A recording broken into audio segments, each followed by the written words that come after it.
بسم الله الرحمن الرحيم الحمد لله والصلاة والسلام على أشرف الأنبياء والمرسلين نبينا محمد وعلى آله وصحبه أجمعين اللهم انفعنا بما علمتنا وعلمنا ما ينفعنا اللهم زدنا علما إنك أنت عليم الحكيم اللهم اجعل هذه المحاضرة حجة لنا لا حجة علينا يا رب العالمين أما بعد. This is our 11th class in going through the book Zaad Al-Mustaq'ni from Imam Al-Hajjawi rahimahullah ta'ala. Today's class, inshallah, we're going to be discussing Al-Mashu ala khuffayn, wiping over footwear. So we're going to, a small introduction to it. This is a very important chapter. It's very important.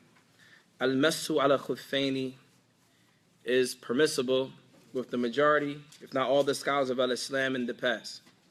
Qala ibn Mubarak, he says, لَيْسَ فِي الْمَسْحِ عَلَى الْخُفَّيْنِ اخْتِلَافٌ إِنَّهُ جَائِزٌ. And there's no difference of opinion among the scholars of the past that wiping over the khuf. What is a khuf? Before we even finish that, what is a khuf? Does anyone know? A leather sock. Ahsant. A leather sock. All right? And we're going to talk about that in a little more detail as we continue.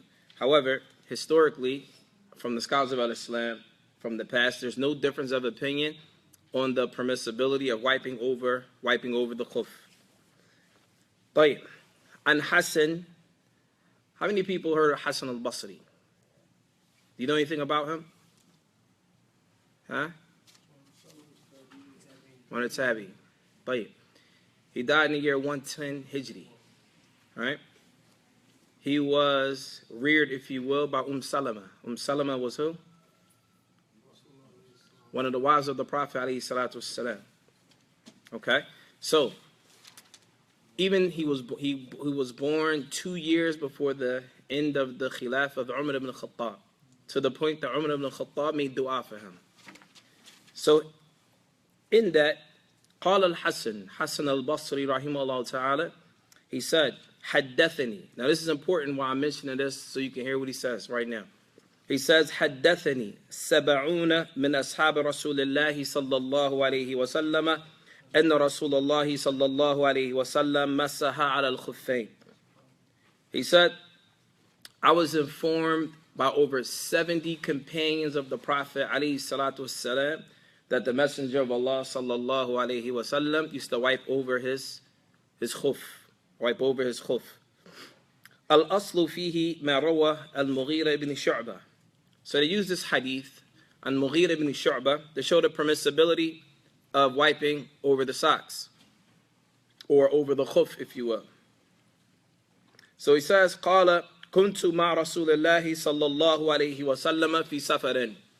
He said, I was with the Messenger of Allah sallallahu alayhi wasallam while he was traveling. فَأَحْوَيْتُ لِأَنْزِعَ خُفَّيْهِ. And I tried to remove his khuf so I could wash his feet. So he can get ready to wash his feet. فَقَالَ. So Nabi alayhi salatu wasalam, he said, دَعْهُمَا. Leave his khuffayn alone. He says, فَإِنِّي أَدْخَلْتَهُمَا طَاهِرَتَيْن. He said, for indeed I entered my feet into these two khufs while they were clean. فَمَسَحَ عَلَيْهُمَا. So after that, the Prophet alayhi salatu wasalam, he wiped over the khuffayn. This hadith is muttafiqun alayh. It's agreed upon by Imam Al-Bukhari and Imam Muslim. They both narrated, rather. It was narrated by Imam Al-Bukhari and Imam Muslim.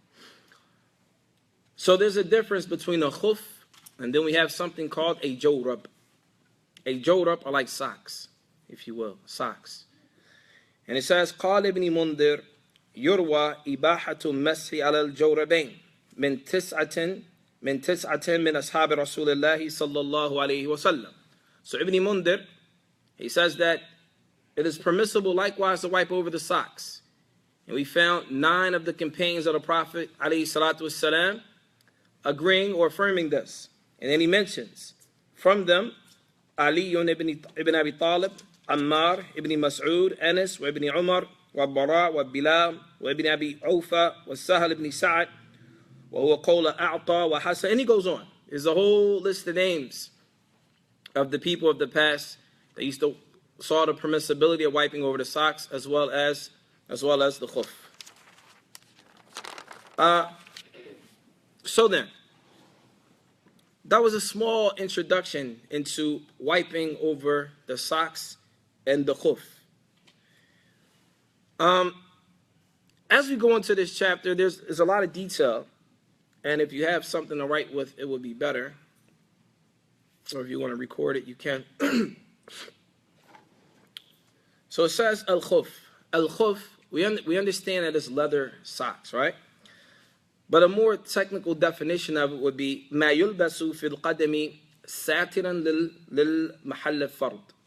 Something that is used to cover your foot, and it covers the area that is considered obligatory to cover with regards to being on your foot.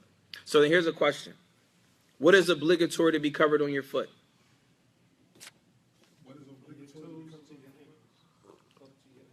From your toes to your, up to your ankles.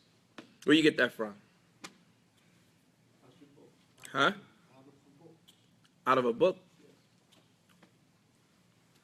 So, I guess, how do we know that we're supposed to cover the foot all the way up to the ankles, and that's what's considered a khuf? How do we know that? How do we know that there's an area that must be covered on your foot? How do we know that? And where does that come from? So, for example, the definition of a khuf, huh? The definition of a khuf, ما يلبس في القدم, something that we use to cover our foot, and it covers the area that needs to be covered. How do we know what area needs to be covered on our feet? Whatever you have to make wudu upon. So you have some proof for that? It's intellectual. Intellectual? I mean, listen. In Islam, listen. In Islam, there's a majal for intellectual arguments, but there's also, we have text, and we have all of that. But you gotta understand the rules. So the question is, what's the evidence to support that? Huh? Ahsant. Allah subhanahu wa ta'ala says, and towards the end of the ayah, وَامْسَحُوا بِرَؤُوسِكُمْ وَأَرْجُلَكُمْ إِلَى الْكَعْبَيْنِ.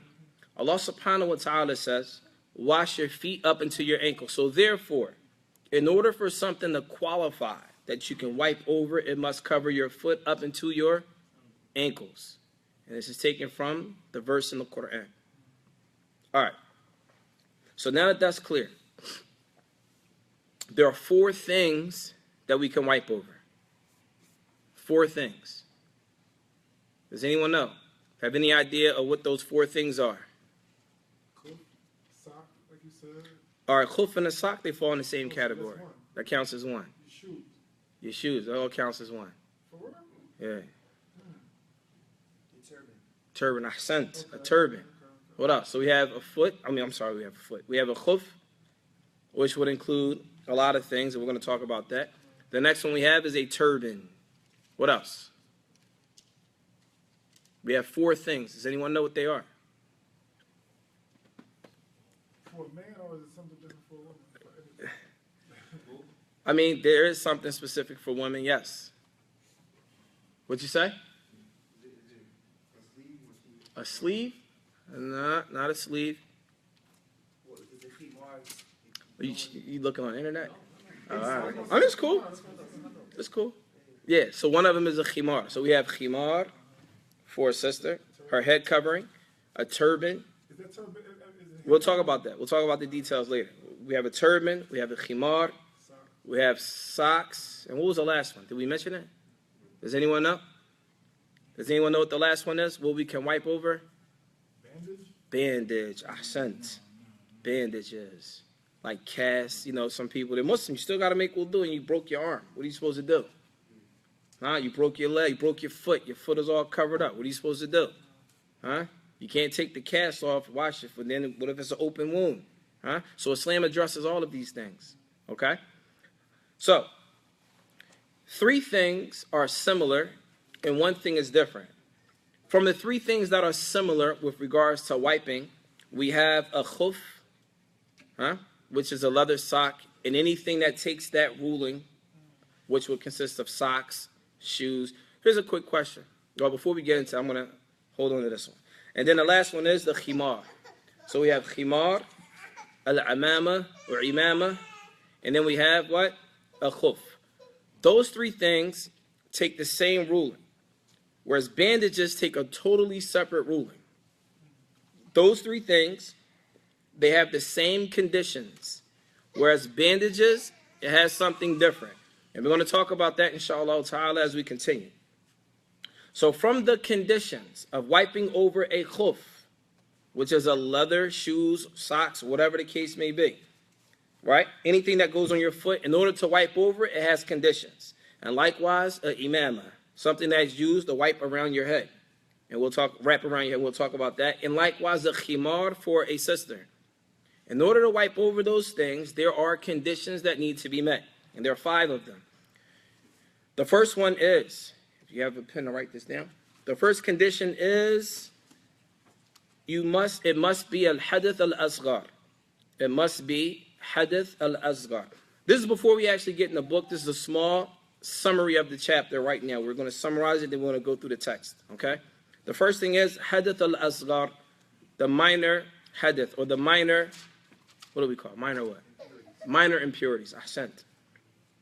So the first condition is it must be a minor impurity. So if you want to wipe over your socks, it has to be for a minor impurity.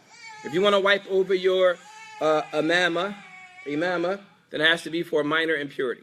If you want a sister wants to wipe over her khimar, then it has to be for what? A minor impurity. Right. The second one is yakun ta'iran or tahirun al-mamsuh.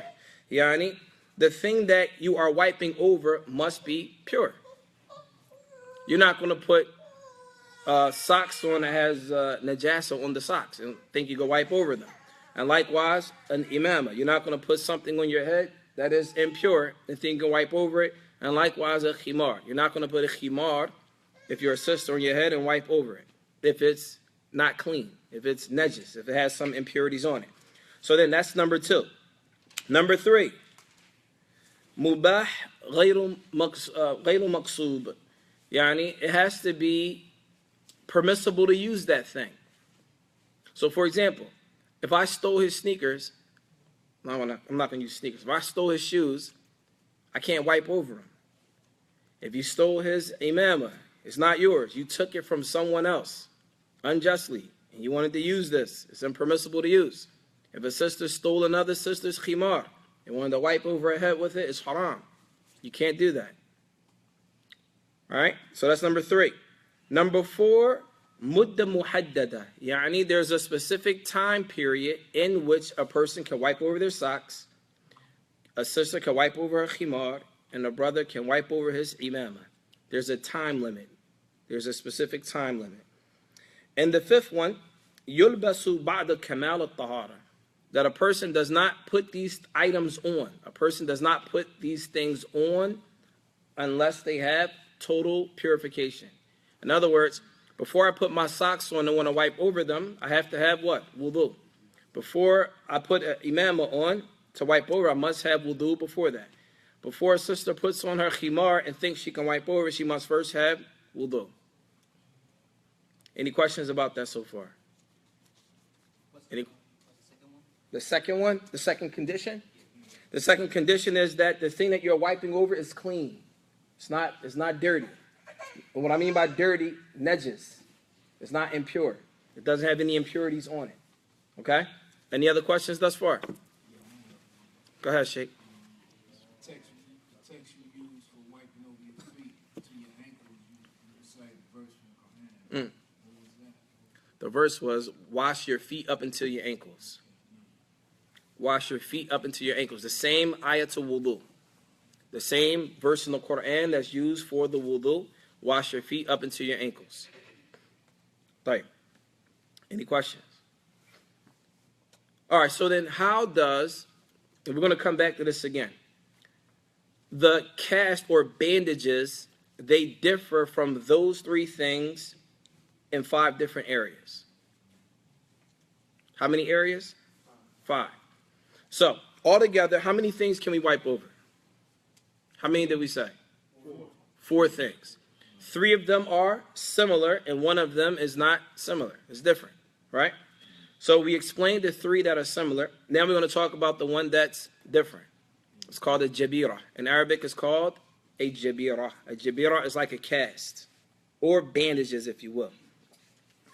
So the first thing, how it differs from the other, from the sock, the imama, and the khimar, it differs in 5 areas. Number 1, لا يشترط لها الطهارة. In other words, it's not a condition that you put them on that you have to have tahara.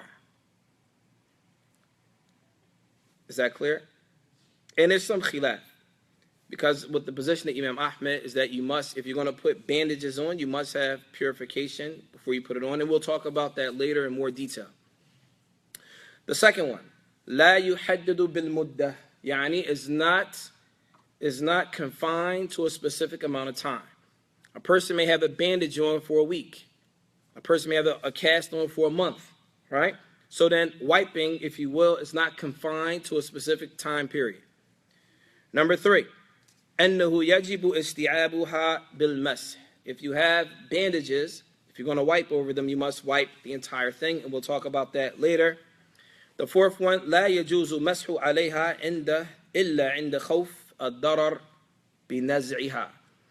The only time it's permissible for a person to wipe over a bandage, the only time it's permissible to wipe over a bandage is that if you remove that bandage, it will cause you harm. There's a hadith of the Prophet ﷺ, لا ضرر ولا ضرار. And that's from one of the Qawa'id al-Kubra, one of the 5 major maxims in the religion of Islam, that harm is removed. So it's not for a Muslim to harm him or herself. So therefore, if you remove that bandage, if it will cause a person harm, then in this case it is not permissible to remove it. Then you can actually wipe over it. The last one is وَيَمْسَحُ عَلَيْهَا فِي الطَّهَارَةِ الْكُبْرَى. If a person has sexual impurities, for example, if they are in the state of janaba. A janaba is when they're intimate with their spouse. In this case, you can still wipe over. And we'll talk about that, how to do it in detail as we continue, inshallah. Any questions thus far? Yeah, I missed number 3. Number 3 was that it is wajib to wipe over the whole area. It is wajib to wipe over the whole area.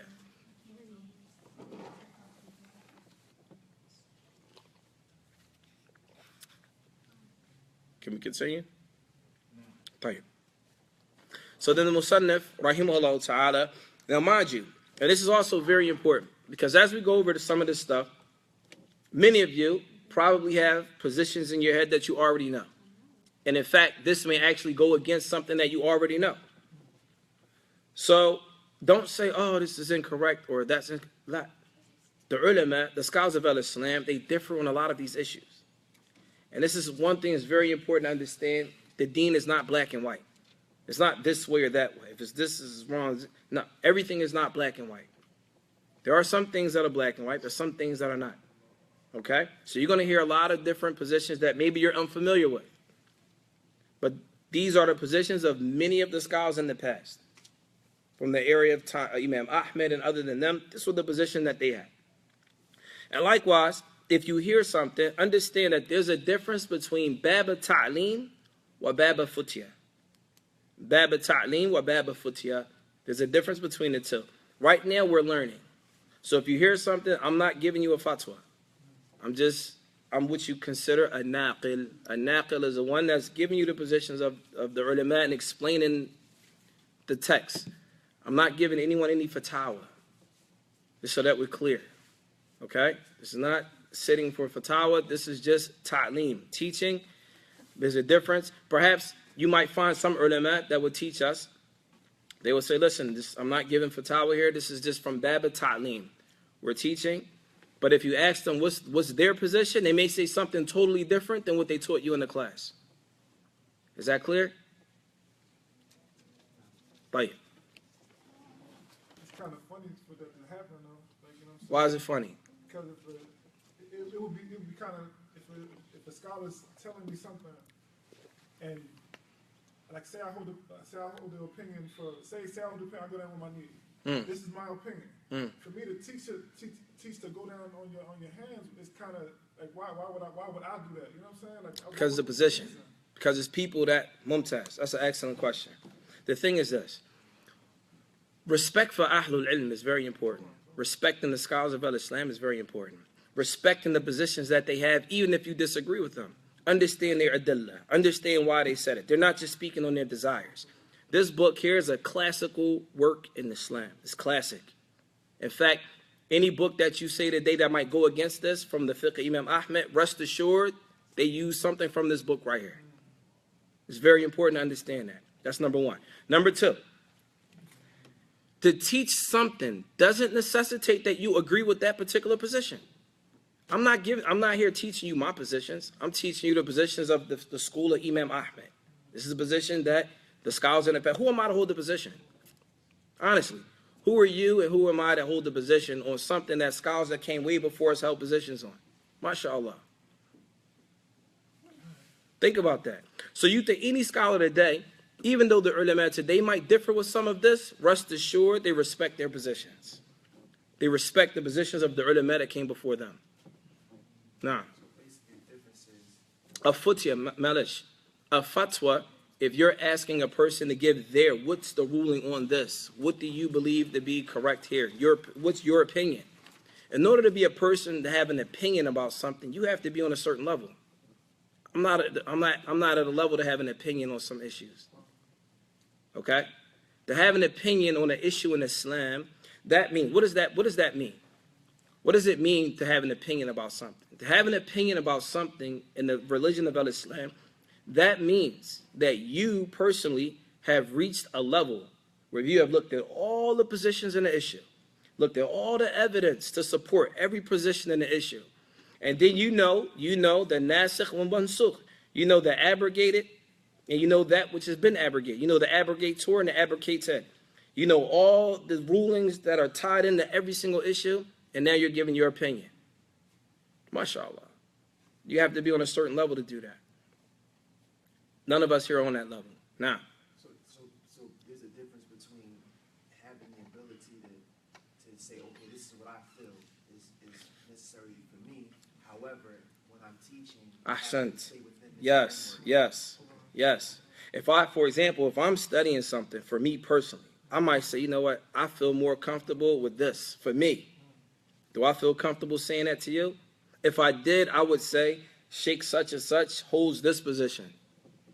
That way it's not I'm not attributing anything to myself. Who am I? Who am I? I heard the brother say that. Who am I? I don't hold no status. You understand? Or I heard Sheikh bin Baz, rahimahullah, say this. I heard Sheikh Uthaymeen say this. I'm comfortable with the position of Sheikh Uthaymeen, for example. They put the work in. You just read, okay, he said this. You don't know, you may not even know the evidence that they use for that ruling. You may not even have the ability to go find it. The first key is learning Arabic. You learn Arabic, now the Sheikh said this. That's cool. But doesn't mean that you're qualified to have an opinion. And what I mean by opinion, able to give a verdict and tell somebody else, this is halal, this is haram. In fact, this is one of the problems that we have. A lot of brothers, quick to open our mouths and speak about affairs we have no knowledge of. At any event, let's get back to the text, inshallah. I don't even know how we got to that, but. So the Shaykh, rahimahullah, he starts off by saying, Yajuzu yawman wa laylatin lil muqim. It is permissible for a person to wipe over, for one day and one night if they are muqim. Do you guys know what muqim is? Muqim, it means a person that is not traveling. So then, if you're here in Philly and you're going to wipe over your socks, it's permissible for you to wipe one day and one night in this city, if you're from here, right? Wali musafirin, and as for the one that is traveling, thalathatan bi layalihinna min hadathin ba'da lubs. If a person is traveling, then they can wipe for 3 days and 3 nights. over their shoes, if you will, or their socks, that as long as they cover their ankles. With regards to, okay, we'll get to that in a minute. So then, there's two positions here. The first thing is, in order for you to wipe over something, when does the time of wiping start? When does it start? Huh? Nah. Right now you have socks on, right? And right now you have wudu. You put your socks on. When does your time for wiping start? When does that time start?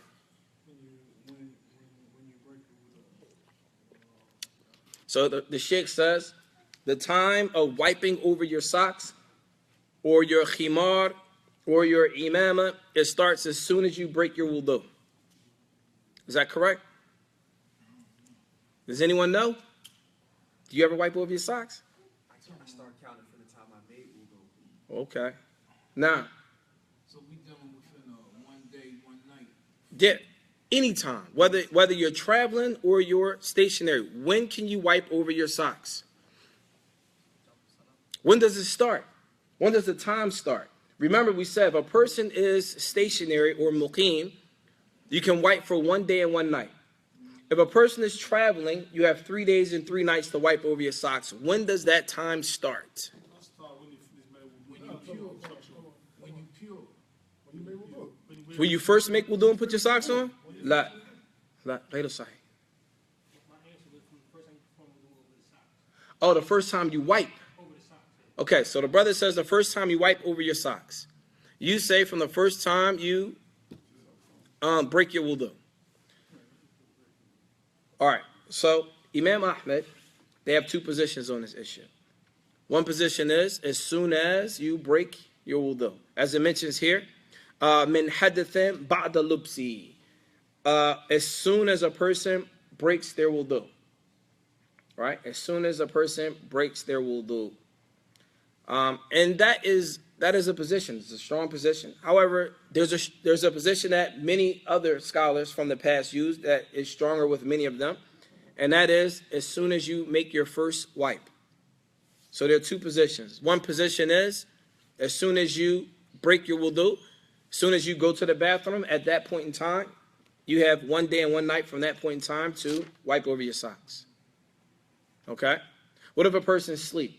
You have your socks on, your feet are clean, you put your socks on, you're walking around, you don't use the bathroom, you fall asleep at 8 o'clock and wake up at 12. What time does the wiping start? Huh? It starts at 12 o'clock. Ahsant. Starts at 12 o'clock. Okay? Is that clear? Now, if you test, that's the position if we use the position that it goes with as soon as you break your wudu. Whereas the other position is a person can break his wudu, but it starts as soon as he makes wudu by wiping over. That's when the time starts. And this is the position of many ulama. Many. All right? Whichever one you choose to follow is up to you. I'm just putting that out. Great. So the next thing. In order for something to be permissible to wipe over, it must be ala tahirin mubahin. The thing that you're wiping over, either your socks, they must be pure. Purified from any impurities, or your shoes, they must be free from any impurities, and it must be mubah, and it cannot be stolen. You cannot steal socks and put them on and think you can wipe over them, because wiping is a rukhsa, it's a pass, it's something to make something easy for you. You can't have something easy by doing something impermissible. Okay, so then you cannot steal someone's shoes and think you can wipe over them. So then it has to be pure. It has to be mubah, permissible for you to use it. It must be satiran lil mafrood. It must cover the area that it needs to cover. Question. If I have shoes on, can I wipe over my shoes? Yes or no? I've seen many people here. In fact, it's a phenomenon. I've seen many people here wipe over their sneakers. Can you wipe over your sneakers? Yes. You can. MashaAllah. Tayyib. What do the sneakers have to look like in order to wipe over them? The sock has to go over the ankle, and the sneakers over the sock. Mumtaz, you already said? That's the hot. Is it the haq? Sounds very Listen to what he just said. Listen to what he said. He said, you have socks on, right? We already know you can wipe over your socks. Then he said you put your sneakers on over your socks. Even if your sneakers don't cover your ankles, you can wipe over them because your socks cover your ankles, right? لا هذا غير صحيح. خطأ. In order for you to wipe over anything, if you go back to when we first started, I gave you 5 conditions to wipe over anything. Sah? 5 conditions. What were those 5 conditions? Who remembers?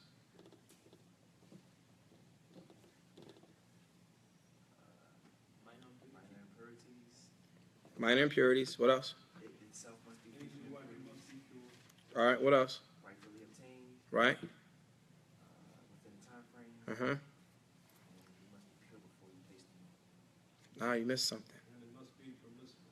Must cover your ankle. It must cover the area that is necessary to cover. Did we mention that?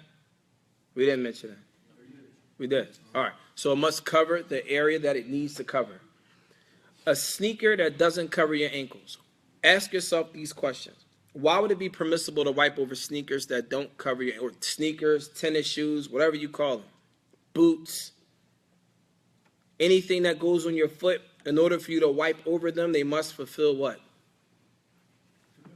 Must fulfill the conditions. So one of them is that they must what? They must cover the area that needs to be washed if you're making wudu.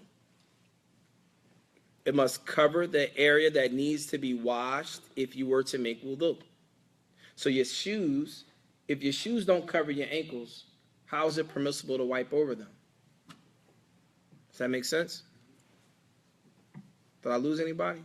You gotta wear basketball sneakers. You got to have some basketball sneaks, some boots on or something like that.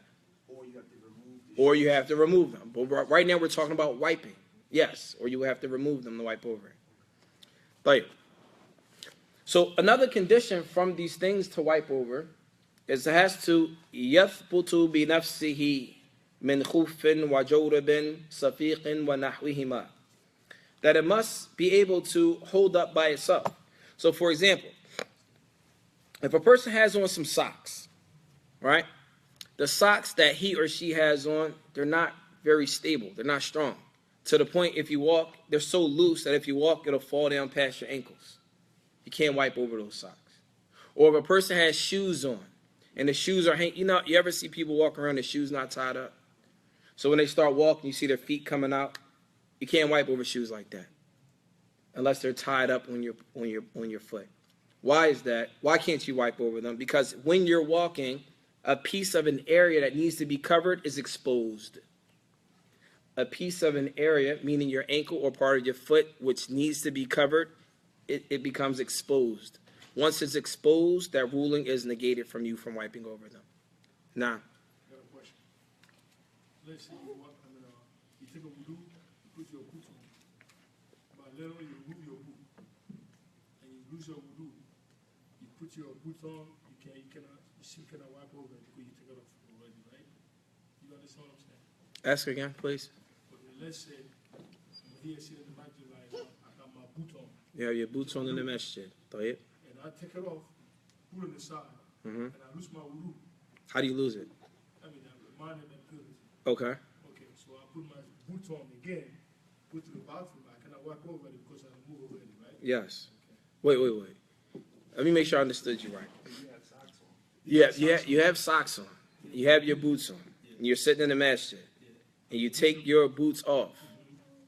And you break your wudu. Yeah, I put the boot on. Then you put your boots back on. You want to wipe over your boots. Right, No. right.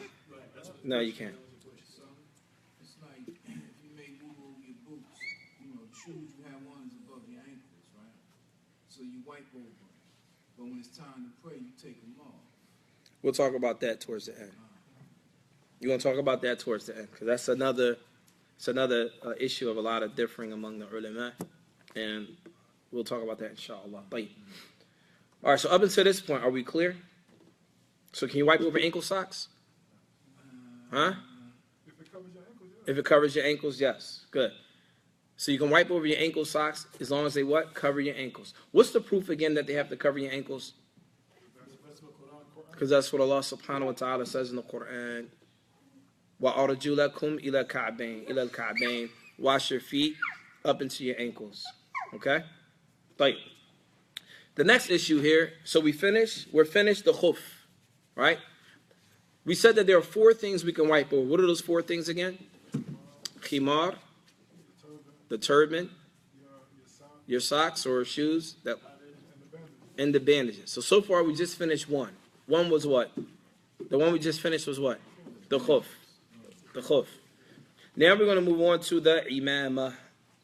The imama. What is the imama? Imama is something that, it's a turban. But what type of turban?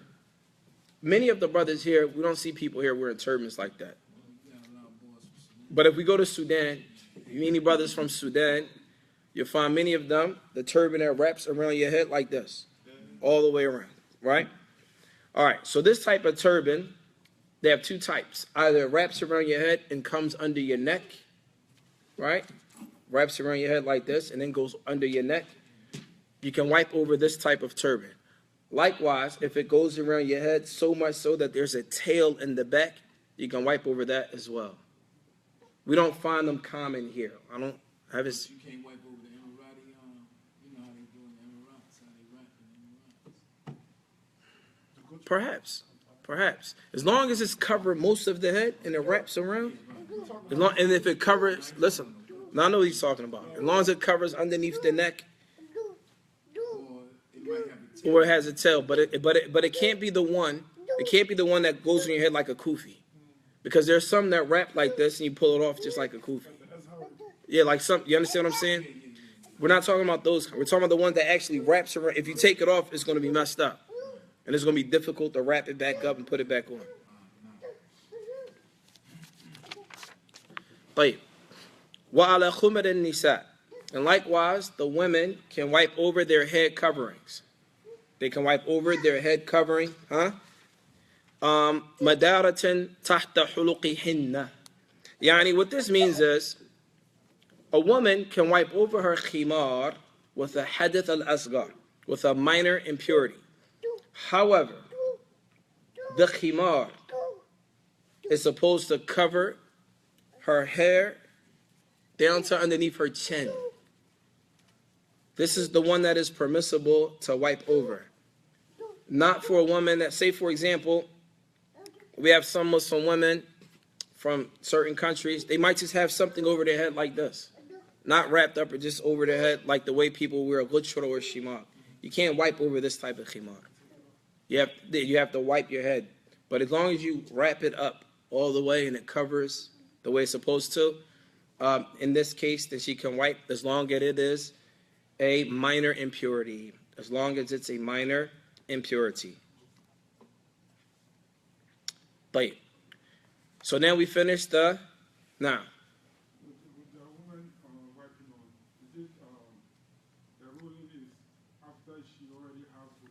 Yes, the same ruling with the feet, with the socks.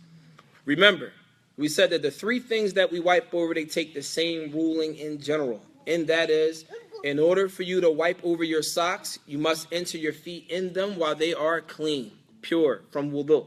Same thing with the imama, same thing with the khimar. Okay? طيب. ولا يمسح القلانسة. القلانسة, as many scholars mention, it's like a kufi, like this on my head here. I can't wipe over this. I can't wipe over this. Any brothers wear this, you can't wipe over. Okay? وَلَا لِفَافَةً. And likewise, you can't wipe over a wrap. Say, for example, you wrap your foot up with like a bandage, or not even a bandage, you're just wrapping them up or something. You can't wipe over a wrap. You only can wipe over something that is considered a jorab, a shoe, or anything like that that's specific for the foot. You can't wipe over wraps. Okay? Well, this is something that's not common, but it talks about it. وَلَا مَا يَسْقُطُ مِنَ الْقَدَمِ أَوْ يُرَى مِنْهُ بَعْضُهُ. And likewise, as we mentioned before, if a person has boots or shoes that you can generally wipe over, but they're not tied properly. So when you walk, your foot comes out, right? The fact is, the reason why you can't wipe over them is because your foot came out, and that which needs to be covered in order to wipe is now exposed. For example, your ankles. Does that make sense? Huh? All right. فإن لبس خفا على خف قبل الحدث فالحكم للفوقاني. Say, for example, a person has socks on, and then you put your socks on and you're pure. You have wudu. You put your socks on. Then you put your shoes on over top, or you put another pair of socks on over top of it. The ruling goes with the one that's on the top, meaning the outer layer, if you're going to wipe over. Okay? طيب. ويمسح أكثر إمامة وظاهر قدم الخف من أصابعه إلى ساقه دون أسفله وعقبه. When it comes to wiping the imama, there are rules with regards to wiping the imama.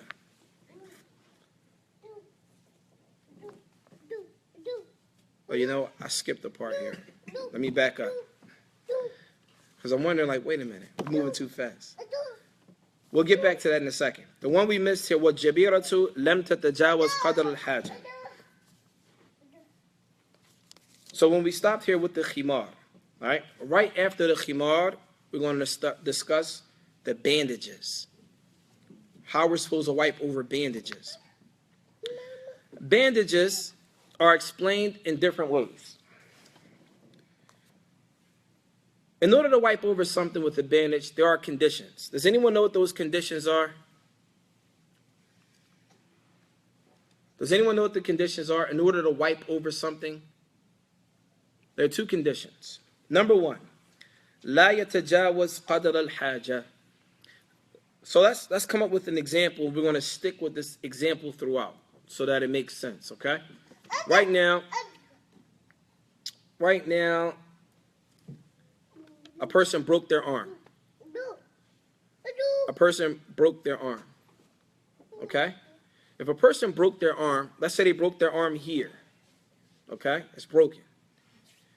Or they broke their wrist and they have a cast on. So the cast is covering part of his hand up into maybe his forearm right here. Are you with me? The hand is covering his whole hand up into the elbow. Let's say the elbow. Okay? Now, in order to wipe over this, there are two conditions. The first condition is that when you wipe over it, it can only cover the area that needs to be covered. For example, if the injury is here, but the cast goes all the way up to your elbow, you have to ask yourself a question. And this goes back to doctors. This goes back to the people of knowledge in that field, which are doctors. If they say that the cast needs to be from here up to here in order for this to heal correctly, then it's considered correct. If they say, well, it doesn't have to be this high, it's really only supposed to be here, but they did it there this long, this much, just because. So your option now is see if you can remove it somewhat so that it just covers the area that it needs to be covered. Are we clear? All right. That's one thing. So then, لا يتجاوز قدر الحاجة. In other words, if it extends, so the condition is that if you have a cast or a bandage on, it needs to cover the area of necessity. It can't go beyond that. That's number one. Number two, and يلبس إلا على كمال الطهارة. When you put this on, in order to wipe over it, this is a statement of many of the scholars of the past, in order to put this on, you must put it on while you already have full tahara. You should be in a full state of purity. Right. Question though, that's almost impossible. No one plans to break their arm. All right? But this is out of respect for the ulama in the past, you have to understand this is what they spoke about. And there's a reason behind it, and they're going to explain it. They're not just saying this just to say it. We're going to get to why are they saying that it has to be so on and so forth, okay? All right, so are we clear on this so far? There are two conditions in order to wipe over a bandage. What are they? Does anyone know? I mentioned two conditions. Huh? It covers the area that needs to be covered. That it covers the area that needs to be covered. And then you have to be in a state of purification when you put the bandage on. All right. إذا توفرت الشروط. If all of the conditions are met, then in this point in time, it's permissible to wipe over this area. And if you're going to wipe over it when making wudu, you must wipe over the whole area, the whole thing. All right? Is that clear?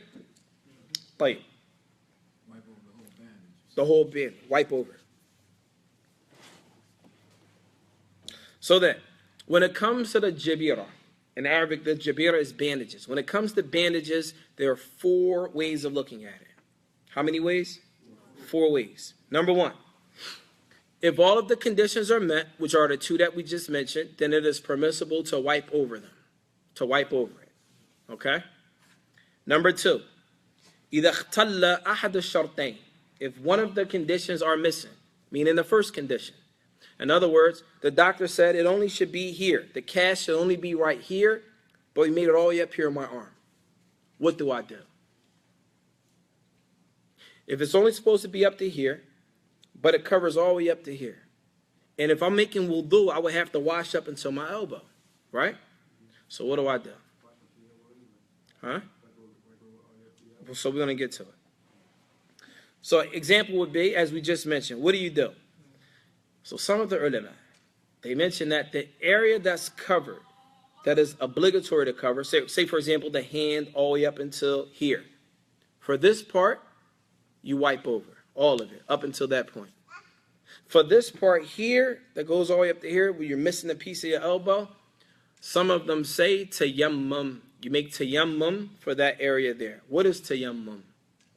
Tayammum is dry ablution. What does that mean? You hit the ground with 2 hands, you wipe your hands and wipe your face. Okay? Are we clear? Bye. The third one, that's if you're missing the first condition. The third condition, the third picture of using bandages, إذا اختل الشرط الثاني, if the last condition is not met. What does that mean? A person was, whatever happened, he used the bathroom and he slipped and fell, broke his arm. Now he has to put the cast on, but he doesn't have what? Wudu. He or she does not have wudu. So now what? In this case, you cannot wipe over it at all. So if you can't wipe over it, what do? You make tayammum. Over that part? Over that part. So when you're going to wash, every other part of your body you can wash. But when it comes to this here, you're going to make tayammum for the area that you can't wipe. Over the bandage? You don't make tayammum over bandage. On your skin? Yeah, make tayammum your hands and your face. Oh, That's tayammum. so you make tayammum? You understand? Then you go back and do tayammum. Huh? You make the wudu first and then go back and make tayammum. Or, now that's another difference. Do you do it in the beginning? Do you do it towards the end? That's a whole nother conversation. So where we at so far? Right now, we're at the area, we're on the third condition here. If the second condition is removed, and that is if a person has a bandage on without being in complete state of wudu or purification. At that point in time, that person is to do what? Make tayammum. Okay? So it's no washing of the mouth and everything like that? Yes, you're still washing. You're still going to make wudu up into the areas you can make wudu. But for this arm, you can't wipe over it. So what are you going to do? You have to make tayammum. Yeah. The question is before, you got to time it before the wudu or after the wudu? What, when you fall? What did you say? The question is before the wudu or after the wudu? When you make tayammum before or after? The ulama differ. There's a difference of opinion on that. On when you actually make wudu. Some say you make to the end to make tayammum. Some say... Right. So the fourth one. So we have 3 pictures. We gave 3 scenarios thus far, and now we're going into the fourth one. The fourth scenario is if both conditions are removed. For example, the cast is all the way up here when it's only supposed to be here. The small area, but it goes all the way up. All right? That's one area.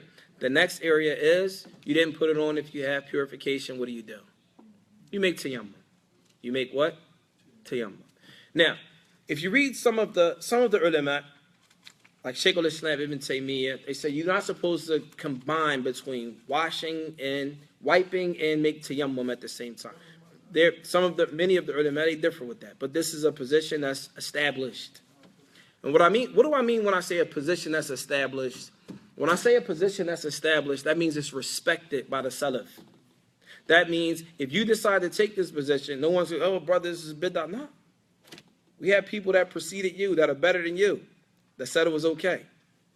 And no one said it was incorrect. And whoever did it was this, this, and this. You understand? This is important to note. This is important to note, especially when it comes to issues, rulings in a religion. Be careful, and open up your mouth and speak about Allah's deen with no knowledge. So what you're saying, there's other ulama that follow that opinion. Say again? There's other ulama that follows that opinion. Yeah, definitely. If it wasn't, if there weren't ulama that followed that opinion, it wouldn't be mentioned. Right? That's what gives it The validity, ahsant. Okay? Is that clear? طيب. So then, back to the text. So he says here, وَالْجَبِيرَةً لَمْ تَتَجَاوَزْ قَدْرَ الْحَاجَةِ. The bandage does not exceed the limits that it's supposed to cover. That's clear. The bandage is supposed to, if it's up to here, then that's where it's supposed to be. It's not supposed to exceed the limits in order to wipe over it. Okay? وَلَوْ فِي أَكْبَرْ إِلَى حَلِّهَا. Even if a person has with them حَدَثَ الْأَكْبَرِ. So, for example, if a person's in a state of sexual impurity, if you will, from intimacy, that person can still wipe over it.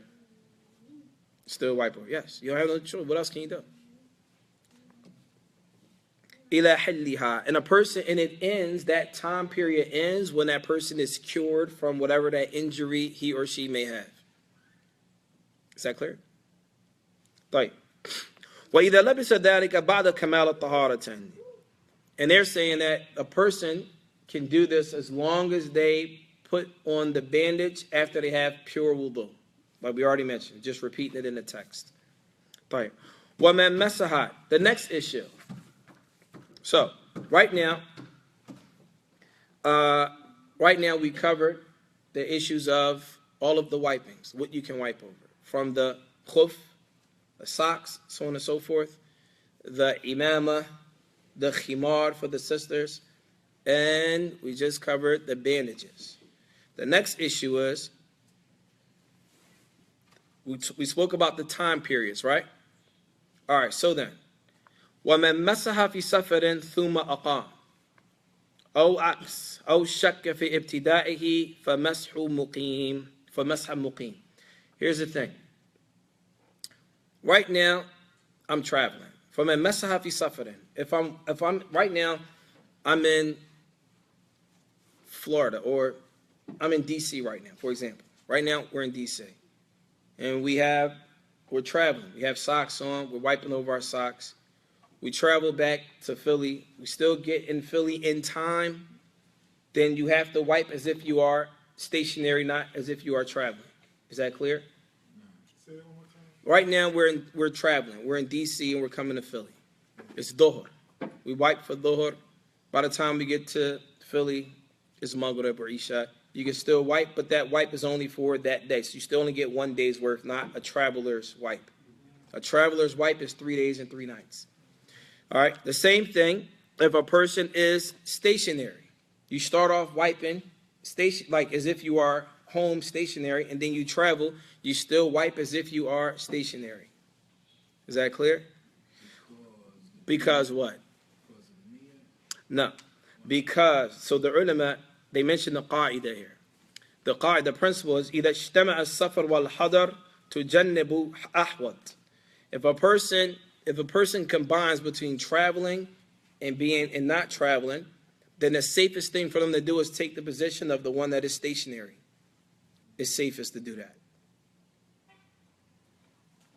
Likewise, if a person, say for example, if the salat is in. Right now, Salat al-Dhuhr, for example. And they call the adhan here in Philly for Salat al-Dhuhr, and we travel without praying. We travel without praying, and then we arrive at our location, at Salat al-Asr. You still have to pray 4 raka'at for Dhuhr, and you can pray 2 raka'at for Asr. Why is that? Because when you were in your home, the Salat came in and you didn't pray. So you still take that ruling as if you were present for that Salat because you were. We'll talk about that when we go to Kitab al-Salat, but I wanted to mention that. طيب. وإن أحدث ثم سافر قبل مسحه فمسح مسافر. Likewise, if a person, and this is opposite from this, and this is because for this ruling right here, there's an ijma', a scholarly consensus that this here is permissible. And what this issue here is, if a person, right now we didn't travel yet. We're getting ready to get in the car and we're getting ready to go travel. Someone uses the bathroom. All right?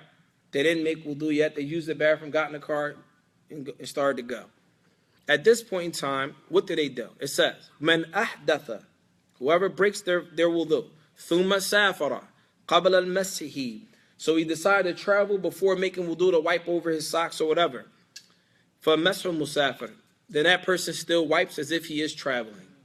Why is that? Why? Because that seems to be different from what we spoke about before. This is because this particular issue, there's a ijma', there's a scholarly consensus on the permissibility of this right here. This situation right here. And the more you study, you're going to come across little situations that might seem to go against what everything else was. And there's all dalil for everything, but if we were to speak about all the evidence to support everything, we would be in this book forever. So for the most part, we'll mention it. We'll mention some of the statements of the ulama of the past. We'll mention some adillah here and there, and we'll keep moving. طيب. وَلَا يَمْسَحُ قَلَانِسْ وَلَا لِفَافَ. And we already spoke about that. The kufi, so on and so forth, and wrapping your foot. And then we spoke about if a person has a shoe on and his foot comes out slightly, you cannot wipe over that as well. فَإِنْ لَبِسَ خُفًّا عَلَى خُفٍّ. And we also spoke about wearing socks and having something on over top of them. Like, for example, you have your socks, you put your shoes on, then you wipe over the thing that is the topmost. You can wipe over that. We already spoke about that, right? As long as it covers your ankles. As long as it covers your ankles, right? The next one is, وَيُمْسَحُ أَكْثَرُ عِمَامَةَ وَظَاهِرَ قَدَمِ الْخُفِّ. Now, we're going to talk about how do we wipe. That's important, right? But if a person has an imamah, a person should wipe over majority of the imamah, not almost the whole thing. You have to wipe over all of it, or if not, most of it. Most of the imamah. What is the imamah again? A turban. What about the turbans that look like a kufi? You can just take them off and put them on. Can we wipe over those? La. It must be the one that wraps around and covers underneath your neck, or wraps around and so much so that there's a tail in the back. Okay? No, I've seen some. What? طيب. وظاهر قدم الخف من أصابعه إلى ساقه دون أسفله وعقبه. If a person wants to wipe over their khuf, then he or she should wipe over the front, from their toes up into their leg. Not their leg, but like towards the end of their foot. So from the front of their foot all the way up. Not all the way up your leg. Yeah, like that. Huh? Past your ankle, like to the beginning of your sock. A sock is your leg right here. So you're going to wipe from here like that. All right? So there are reports that the Prophet, alayhi salatu wasalam, he used his right hand for his right foot and his left hand for his left foot. There are reports that, you could do them both with both your hands at the same time. And there's some of the ulama say it doesn't matter. You can do it one foot at a time and the other foot at another time. Not at different times, meaning separate times, but, wipe it like this. Is that clear? طيب. You should use your right hand for your right foot, your left hand for your left foot. I haven't read any prohibition from using one hand to do both. I haven't read any. It doesn't mean that there isn't. I just haven't come across it. طيب. وعلى جميع الجبيرة. And if a person is wiping over a bandage or a cast, then you are to wipe the whole thing. You're supposed to wipe the whole thing if you're wiping over it. And the next issue here is an issue of tremendous khilaf from some of the ulama. And we're going to talk about that, inshallah. This is the last thing that we're going to cover, inshallah ta'ala. Here, Shaykh Rahimahullah, he says, وَمَتَى ظَهَرَ بَعْضُ مَحَلَّ الْفَرْضِ بعد الحدث أو تمت مدة استأنف الطهارة. Say, for example, a person has socks on, right? You have your socks on, and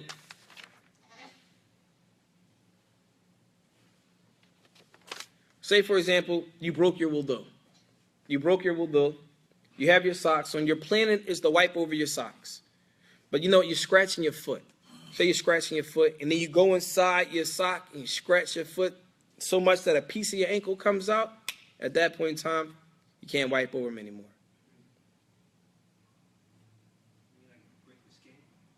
No, if it becomes exposed. If a piece of it becomes exposed, you can't wipe anymore. And likewise, if the time runs out. Say, for example, you wiped yesterday at Maghrib, and you good. Right before Maghrib today, you still fresh from that wipe. As soon as Maghrib comes in at this time, for example, according to Imam al-Hajjawi, this breaks your wudu, and you have to take your socks off and wipe over. Yes. Yes. And that's what we're going to talk about right now. So I wanted to save this for last because when we were in school, this was the issue that many of the students used to debate about all the time. Wiping over your socks and taking your socks off. Do you still have wudu, yes or no?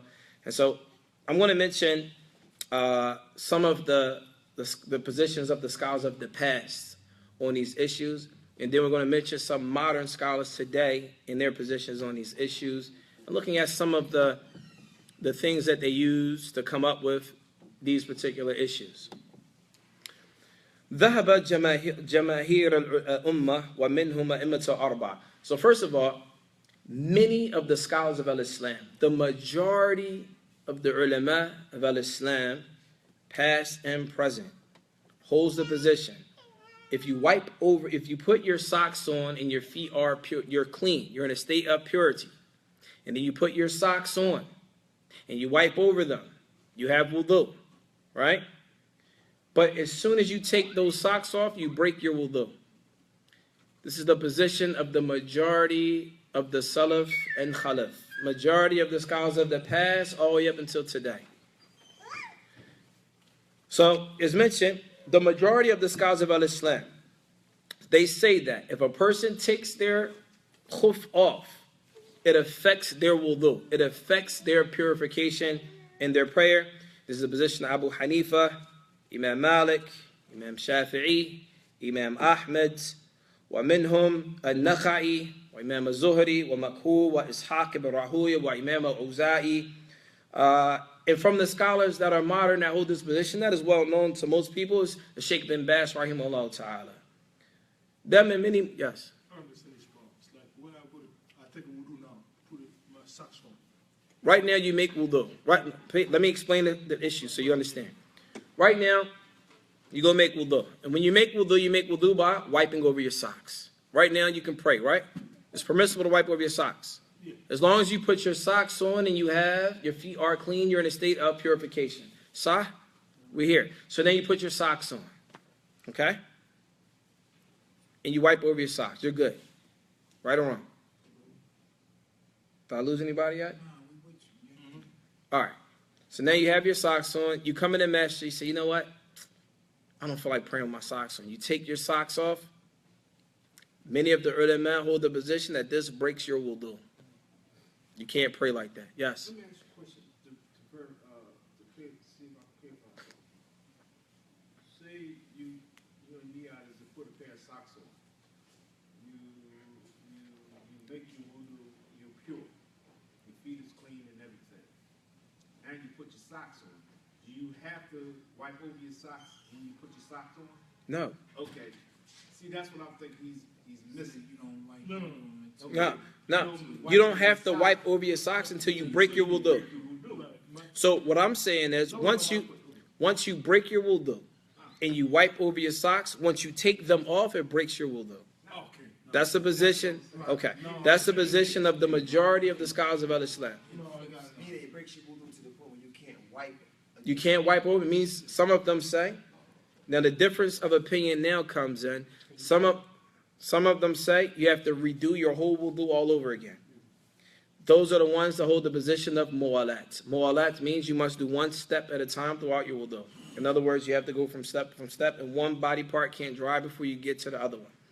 Some of them hold the position, no, you just wash your feet.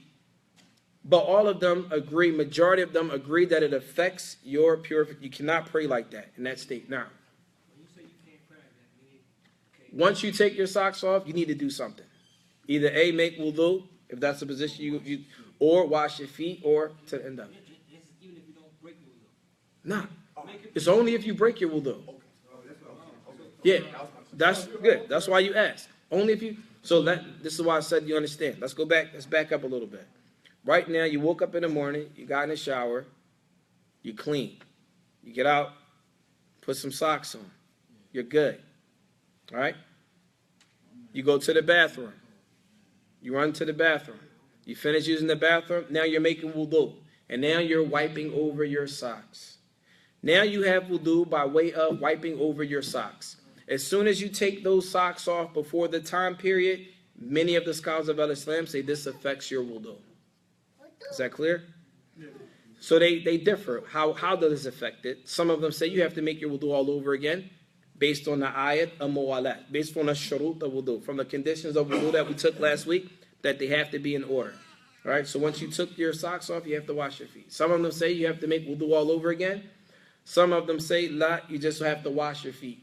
At any event, it does affect your wudu. This is the position of the majority of the scholars of Al-Islam. Now,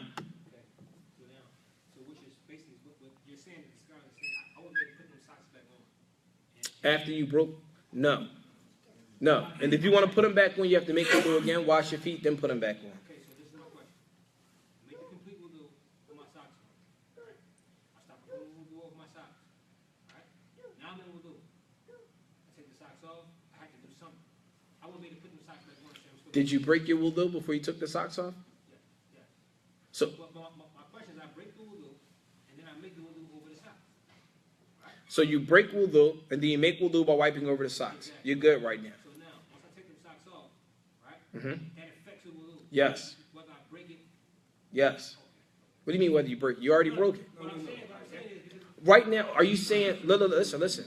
Are you saying, let me make sure I understand you. Are you saying that once you have your socks on and you wiped over them from a hadith, you already used the bathroom and you wiped over your socks. Right now you're in wudu. So the ulama are saying that if you take those socks off, this affects your wudu. Okay? Yeah, but are you also saying if you was in a state of purity and you put your socks on and you didn't break your wudu, but you took your socks off, you still in wudu? Yeah, it doesn't affect anything. It only affects the wiping. Right. Okay? Once you start the process of wiping, then it affects what was going on underneath. Well, Like the brother saying. So I broke my wudu. I got my socks on. I was pure before. So I wiped over my socks. I'm in wudu. It's time to make maghrib. I'm in wudu. My feet hot. So I take my socks off. Before y'all pray, I gotta go make wudu again. yes, that's the position of the majority of the scholars of Islam. Majority. Some of them say make wudu again. Some of them say just wash your feet. It may sound strange. It affects something. I just mentioned the whole list of ulama that hold that position. You want me to mention that list again? Oh, all right. But who's in contrary to that? Oh, it's a lot. It's a lot. I'm going to mention some of those that are in contrary too. So the ones that are contrary saying that I can pray. Yes, the ones that are in contrary, they hold the position that as long as you didn't break your wudu, then you good. And there's a lot. But you can't wipe back over. No, because you took them off. No. Shway. All right. So then, al-qawl al-thani, the second position, was held by Hassan al-Basri, Sulaiman ibn Harb, wa Dawood al-Zahiri, that he's called, or Ibn Hazm, or likewise Shaykh al-Islam ibn Taymiyyah, and others. They hold the position that once you take the socks off, it doesn't affect your wudu. And some of the scholars some of the modern day ulama that hold this position, Sheikh Al-Albani, rahimahullah, and likewise Sheikh Uthaymeen, rahimahullah ta'ala. I see you smiling now. All right? They hold the position that if you take the socks off, it doesn't break your wudu. But I'll say this, as one of our mashayikh, Sheikh Abdul Majid al-Subayy, rahimahullah, hafidhullah, may Allah preserve him, he said to us one day, when he said, "Al-khuruj min al-khilaf awla," staying away from the differences of opinion. There's no difference of opinion if you take your socks off, you make wudu, you don't have wudu. So his thing was, why would you put yourself in a position where majority of the scholars of the past hold this to be impermissible, but why would you want to take that chance? Go by that which is safest. That's one thing. Another one day we were sitting with one of the qadat, one of the judges in Mecca. We were talking about issues about the fiqh of the salaf and how you understand the fiqh of the salaf. And so he told us, he said, when you look at some of those names of the past who held these positions, you look at yourself and say, I'm not that comfortable going against these mountains of the religion. I'm not that comfortable going against these mountains of the religion.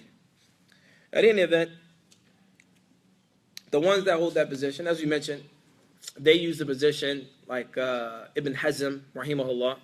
He says, if a person, that's like a person cutting their hair. If a person wipes over their head and then they cut their hair, do they got to make wudu again? No. Then they mentioned if a person washes their hands but they cut their nails, does it mean they have to make wudu again, and so on and so forth? So they hold this position to be weak. Some of them hold this position to be weak. But like I mentioned, majority of the ulama of al-Islam, salafan wa khalafan, majority of the scholars of the past, hold the position that if a person wipes over their socks while they have the state of wudu and then removes them after they use the bathroom and wipe over, again, the majority of the scholars of al-Islam in the past, they hold the position.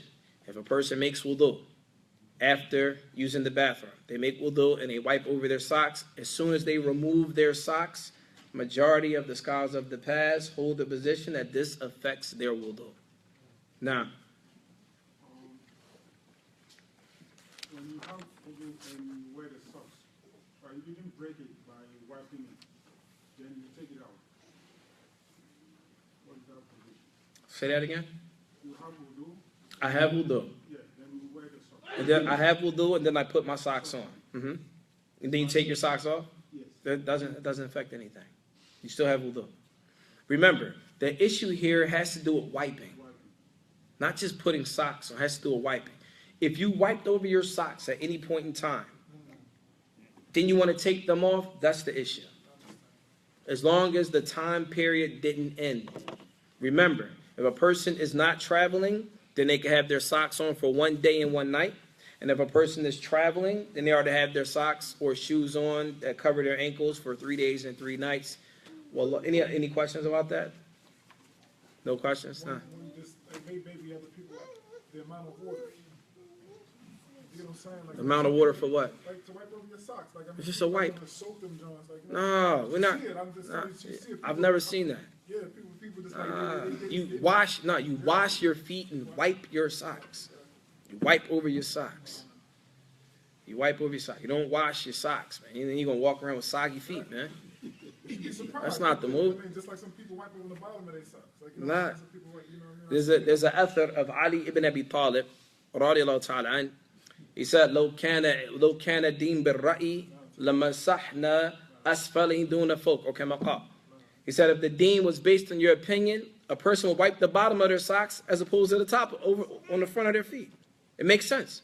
Well, I'm walking on the ground, so I need to clean the bottom instead of the top. Huh? طيب, any questions about this? Allah Ta'ala alam. سبحانك اللهم وبحمدك أشهد أن لا إله إلا أنت أستغفرك وأتوب إليك